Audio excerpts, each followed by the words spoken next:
On the undercard of Rios Alvarado 2 in Las Vegas.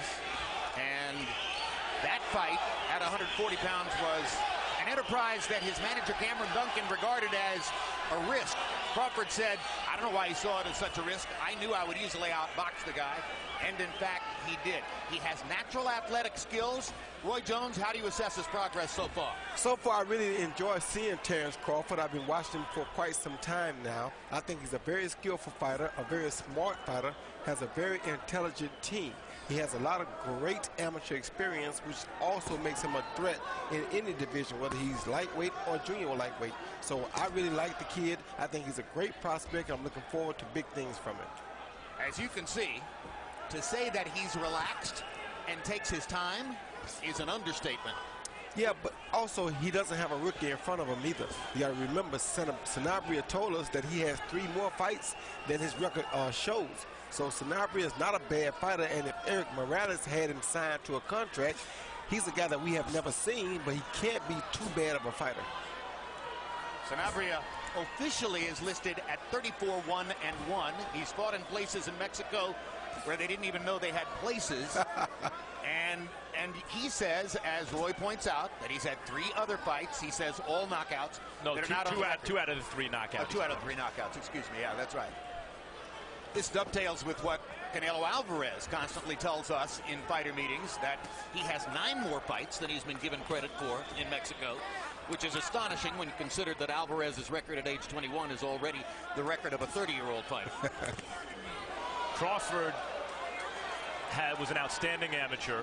Cameron Duncan, his manager, signed him because when Cameron asked Mikey Garcia, who we're going to see in the main event, also managed by Cameron Duncan, when he asked Mikey what amateurs are out there or what prospects are out there who are unsigned, Mikey said this guy Terence Crawford, who beat me easily, is still out there, and Cameron signed him. The question is, of course, like with any up-and-coming prospect come contender, is how does he take a punch, how does he deal with adversity, etc. Let's turn to our unofficial scorer, Steve Weisfeld, now for a quick rundown on the referee, Lawrence Cole. Steve? Lawrence Cole is a veteran referee from Dallas with international experience. He's refereed over 60 world title fights, a couple of which were controversial. His dad, Dick Cole, has overseen the regulation of boxing in Texas for over 15 years.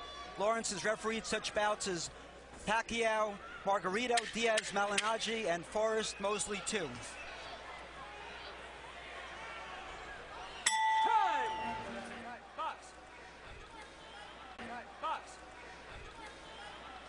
Back for round 2. CompuBox numbers in round 1 found Crawford landing 9 of 40, Sanabria 5 of 34. Logical to assume they were just getting a look at each other in round 1. 7 of Crawford's 9 connected punches. That long jab that you see him sticking right there.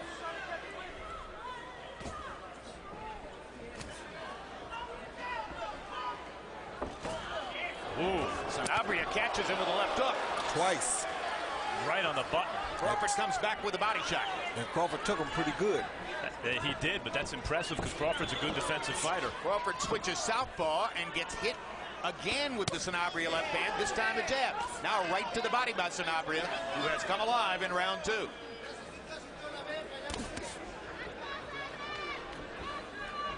I told you before, I didn't think Sanabria came here to lay down. He's not a bad fighter. Being fought all over Mexico, like you said, Jim, in places that we never heard of. So he has to be okay. However, I think he does have a stiff job in front of him.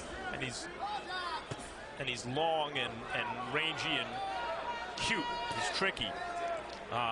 Not exactly the same, but one of the belt holders in the division, Miguel Vasquez, is also a long, kind of tricky fighter. And Crawford and his team are targeting all of the belt holders. We keep making the point about these obscure places in which Sanabria has fought. Maybe some of the Mexican geography experts in our audience will have heard of Ecatepec, or Polanco, or Neza, or Lomas de Sotelo, or Querétaro, or Tepic. But these are places I couldn't find on the map.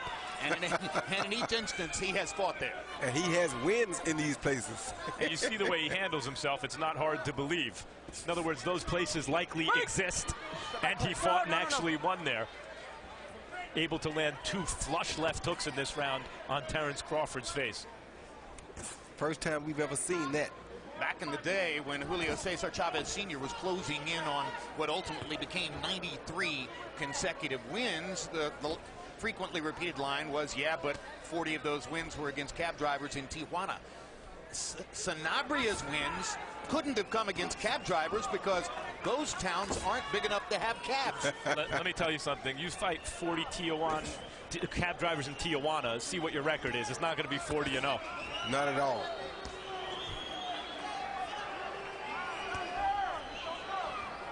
A lot of competition down in Mexico. They take boxing very seriously. And it's been a very competitive second round. Here's a good right hand by Crawford. Just missed with the left hook following up. But Sanabria tries to land every single time that Crawford touches him. CompuBox number. Just missed with the left hook following up. But Sanabria tries to land every single time that Crawford touches him.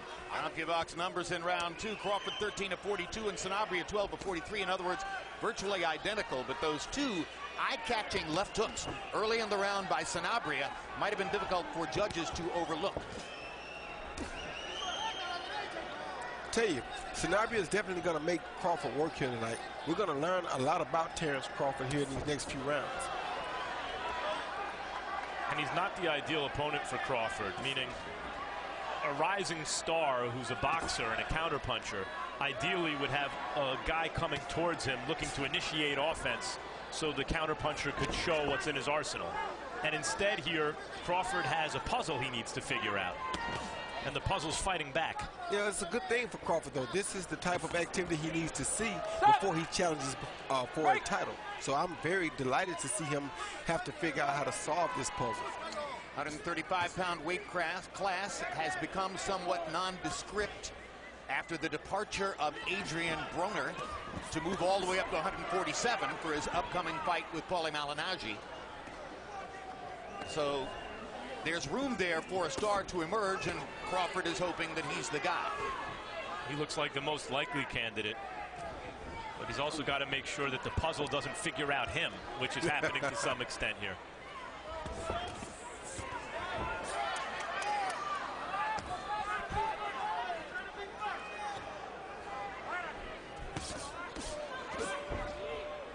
They're trading some really good body shots, too. Fight is really picking up tempo as they trade body shots, as Roy points out. And Crawford is trying to take the initiative and lands a straight right hand and a left hook that wobbled Sanabria momentarily. As we saw in the Prescott fight, Crawford may be a boxer, but he's got a meanness in him, Jim. He's fighting right now. And he can punch. Come back, let go.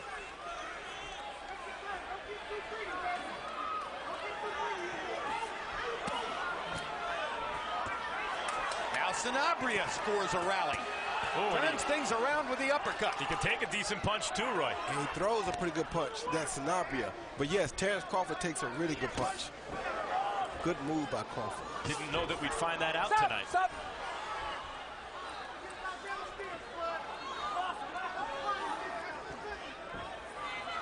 This fight has gone into the microwave since a fairly clinical round 1. And Sanabria is breathing really hard. I think that would entice Crawford to go to the body, seeing that he's breathing so hard. Well, Crawford looks at the body, but then throws upstairs. He wants to knock out. That's a good outfit. Sanabria, 9 of 29 power shots of his own. Steve Weisfeld, how do you have it through 3? Jim, after 3 rounds, I have it 29-28 for Crawford. First round, Crawford was too quick, too sharp. Second round, Sanabria edged him with the bigger shots, but Crawford came back strong in round 3, so I have Crawford up by 1 point. I agree with that. That said, sometimes you'll see an underdog says, CompuBox will say he landed 9 punches, and you wonder where those punches were. Sanabria landed 9 punches last round. He landed some clean shots even as he lost the round. Crawford said coming into this fight he wanted to set traps for Sanabria, but Crawford's also run into a few himself. Yeah, but the only thing you don't like is how hard Sanabria is breathing. He's breathing really hard early in this fight, and against a top-notch fighter, you don't want to find yourself breathing this hard in round 3. Sanabria trying to dig his left hook to Crawford's body. A little bit earlier in the round, he almost hit Crawford with a low blow with his right hand, wound up pulling the punch because he realized he was about to hit him in the cup. And if Crawford will go to the body here, he may find out a little bit about Sanabria. Good double right hand to the body by Crawford as they were coming out of that clinch. And what he found out about Sanabria is he punches back. Sanabria caught him with a right hand out of it. Oh, good uppercut. Interesting variety of punches from both fighters. Sanabria lands a straight left hand, or excuse me, a straight right hand down the pipe. Well, both these guys know what they're doing in there.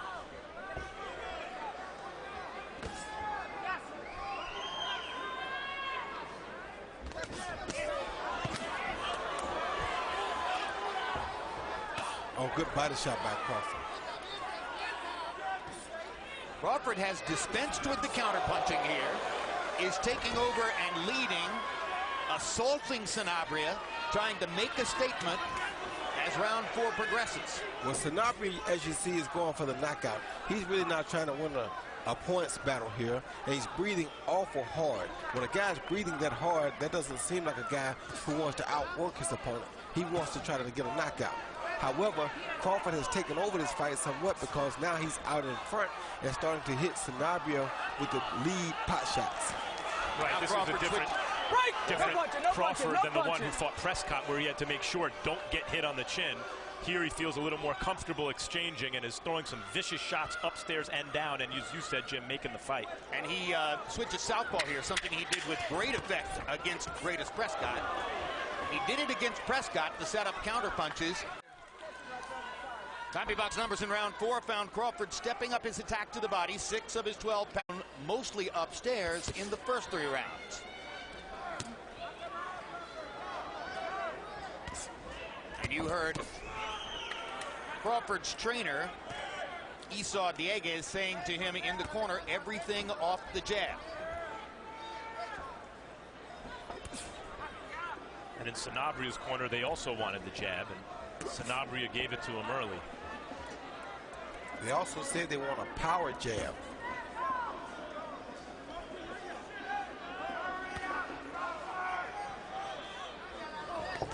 I really like Crawford's style, guys, because for a defensive-minded boxer, he's good defensively partly because he's not scared to get hit like that. In boxing parlance, he's not a scary fighter. He tries to stay responsible, but not so much that he's out of the pocket and causing dull action. He's willing to take some risks even as he boxes.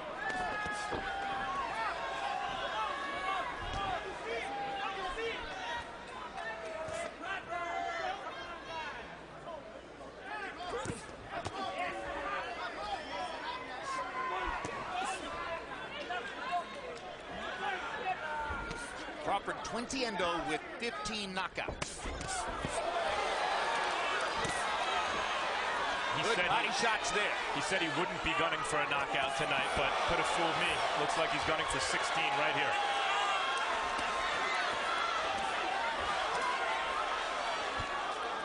Good body work by Crawford in the mix of this combination as well. And that's what I mean about being a good defensive fighter.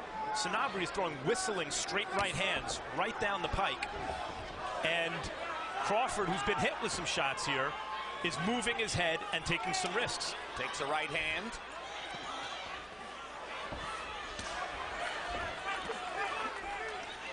Right.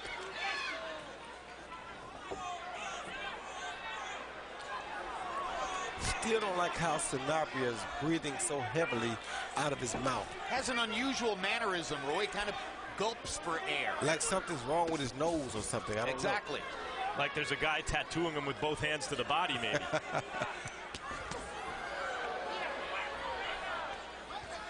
Could be just a natural mannerism of his that doesn't necessarily mean that he's in any kind of distress, but it's unusual to see a guy constantly gulping as he does. Yeah, I just think I'm not used to seeing a guy fight and breathe this hard like this. Keep it up.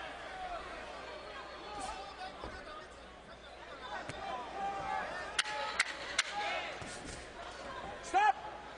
Doesn't seem to be affecting his appearance, though. talks numbers through 5, and Crawford is roll 35%, pretty good percentage. And Sanabria is 51 of 219. Respectable. This is a knockdown. And Lawrence Cole is going to stop the fight. Good stoppage. Sanabria couldn't stay steady on his feet. Body shot knockdown. No, lead left hook. Lead left hook. That left hook in the center of the ring made the difference. Let's go to Max Kellerman with the winner. Congratulations, Terence, on a sensational performance. You told us you weren't going to be gunning for the knockout. Could have fooled me. Well, I had to take what was given. You know, I seen that he didn't want to initiate and come to me, so I had to come to him. For a good defensive fighter, you got hit solidly a couple times. There were a couple left hooks in the second round, a straight right hand later on. Why were you hit with those punches? Because I wasn't more focused on boxing because I had to track him down, so I guess I was too aggressive at some times. The Prescott fight, it seemed you were very intent on not getting hit with any of his big shots. Here we saw a much more aggressive